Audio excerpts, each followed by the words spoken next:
Assalamualaikum warahmatullahi wabarakatuh. Nama saya Fadilah Nur Anazma dari kelas 12 AKL 2. Di sini saya akan menjelaskan mengenai tentang sumber dan jenis pendapatan desa. Sumber pendapatan desa terbagi menjadi 7 bagian. Yang pertama yaitu pendapatan asli desa terdiri atas hasil usaha, hasil aset, swadaya dan partisipasi, gotong royong, dan lain-lain pendapatan asli desa. Yang kedua yaitu alokasi anggaran pendapatan dan belanja atau bisa kita disebut yaitu APBN.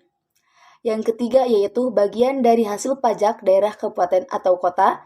Yang keempat adalah alokasi dana desa atau bisa disingkat ADD yang merupakan bagian dari dana perimbangan yang diterima kabupaten atau kota. Yang kelima yaitu bantuan keuangan dari anggaran pendapatan dan belanja daerah provinsi dan anggaran pendapatan dan belanja daerah kabupaten atau kota. Yang keenam yaitu hibah dan sumbangan yang tidak mengikat dari pihak ketiga.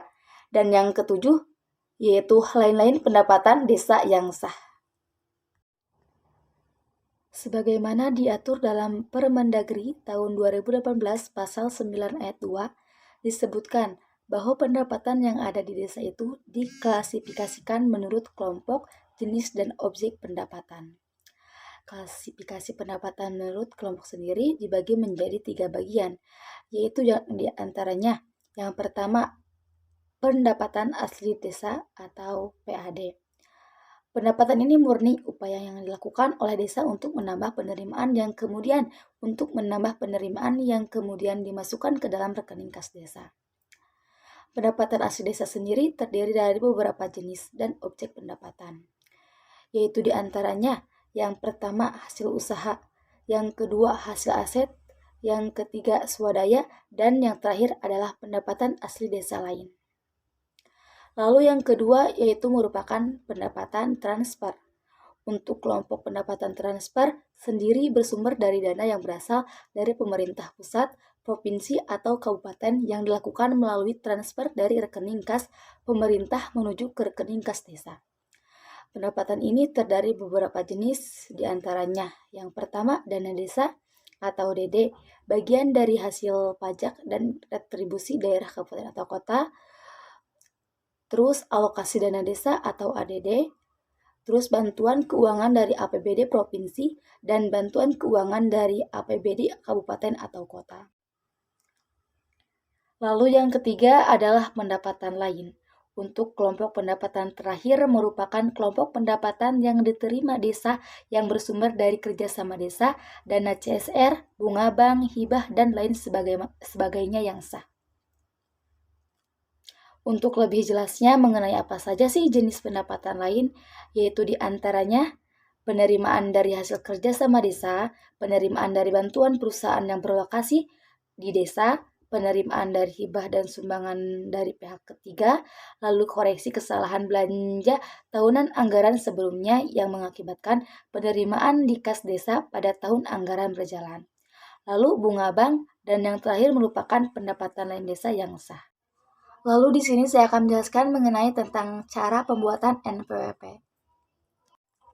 Ada 4 kategori pendaftaran nomor pokok wajib pajak orang pribadi, yaitu yang pertama wajib pajak orang pribadi baik yang melakukan kegiatan usaha atau pekerjaan bebas maupun yang tidak melakukan kegiatan usaha atau pekerjaan bebas. Contohnya yaitu karyawan atau pegawai, pengusaha, pekerja lepas, pedagang, dan sejenisnya. Adapun dokumen yang harus dikumpulkan oleh mereka yaitu bagi warga negara Indonesia yaitu fotokopi kartu tanda penduduk atau KTP, bagi warga negara asing yaitu fotokopi paspor dan fotokopi kartu izin tinggal sementara atau KITAS atau kartu izin tinggal tetap atau kitab. Yang kedua adalah wajib pajak orang pribadi yang belum memenuhi persyaratan subjektif atau objektif sesuai dengan ketentuan peraturan perundang-undangan di bidang perpajakan namun keinginan mendaftarkan dirinya untuk memperoleh NPWP. Contohnya yaitu pelamar kerja yang belum memiliki penghasilan, mahasiswa yang belum memiliki penghasilan, dan sejenisnya. Adapun dokumen yang harus mereka kumpulkan yaitu KTP atau kartu tanda penduduk.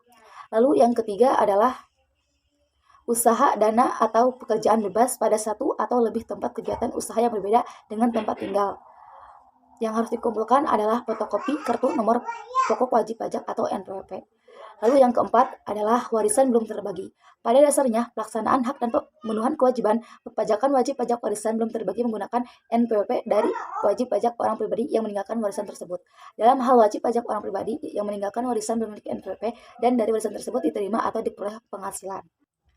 Tata cara pendaftaran untuk melalui online yaitu untuk panduan penggunaan aplikasi e-registration dapat dilihat pada halaman situs aplikasi e-registration pada tautan Help e-registration. Wajib pajak yang telah menyampaikan formulir pendaftaran wajib pajak melalui aplikasi e-registration harus mengirimkan dokumen yang disyaratkan di atas ke KPP yang wilayah kerjanya meliputi tempat tinggal atau tempat kedudukan atau tempat kegiatan usaha wajib pajak. Pengiriman dokumen yang disyaratkan dapat dilakukan dengan cara mengunggah upload salinan digital atau soft copy dokumen melalui aplikasi e-registration atau mengirimkan dengan menggunakan surat pengiriman dokumen yang telah ditandatangani. Dokumen-dokumen tersebut paling lambat 14 hari kerja sudah diterima oleh KPP. Apabila dokumen yang disyaratkan belum diterima KPP dalam jangka waktu 14 hari kerja setelah penyampaian permohonan pendaftaran secara elektronik, maka permohonan tersebut dianggap tidak diajukan. Jadi, pastikan dokumen yang disyaratkan telah diterima KPP sebelum jangka waktu 14 hari kerja. Apabila dokumen yang disyaratkan ini telah diterima secara lengkap, KPP menerbitkan bukti penerimaan surat secara elektronik. Terhadap permohonan pendaftaran NPWP yang telah diberikan bukti penerimaan surat, KPP atau KP2KP akan menerbitkan kartu NPWP dan surat keterangan terdaftar paling lambat 1 hari kerja setelah bukti penerimaan surat diterbitkan. Kartu NPWP dan surat keterangan terdaftar disampaikan kepada wajib pajak melalui pos tercatat. Jadi pastikan alamat yang Anda cantumkan pada formulir pendaftaran wajib pajak adalah benar dan lengkap. Adapun cara pendaftaran NPWP secara langsung yaitu dalam hal wajib pajak tidak dapat mengajukan permohonan pendaftaran secara elektronik. Permohonan pendaftaran dilakukan dengan menyampaikan permohonan secara tertulis dengan mengisi dan menandatangani formulir pendaftaran wajib pajak. Permohonan tersebut harus dilengkapi dengan dokumen yang disyaratkan. Permohonan secara tertulis disampaikan ke KPP atau KP2KP yang wilayahnya kerjanya meliputi tempat tinggal atau tempat kedudukan atau tempat kegiatan usaha wajib pajak. Penyampaian permohonan secara tertulis dapat dilakukan 1. Secara langsung, 2. Melalui pos, yang ketiga melalui perusahaan jasa ekspedisi atau jasa kurir. Setelah seluruh persyaratan permohonan pendaftaran diterima KPP atau KP2KP secara lengkap, KPP atau KP2KP akan menerbitkan bukti penerimaan surat. KPP atau KP2KP menerbitkan kartu NPWP dan surat keterangan terdaftar SKT paling lambat 1 hari kerja setelah bukti penerimaan surat diterbitkan. NPWP dan SKT akan dikirimkan melalui pos tercatat. Mungkin cukup sekian yang dapat saya sampaikan. Mohon maaf apabila banyak kekurangan. Wassalamualaikum warahmatullahi wabarakatuh.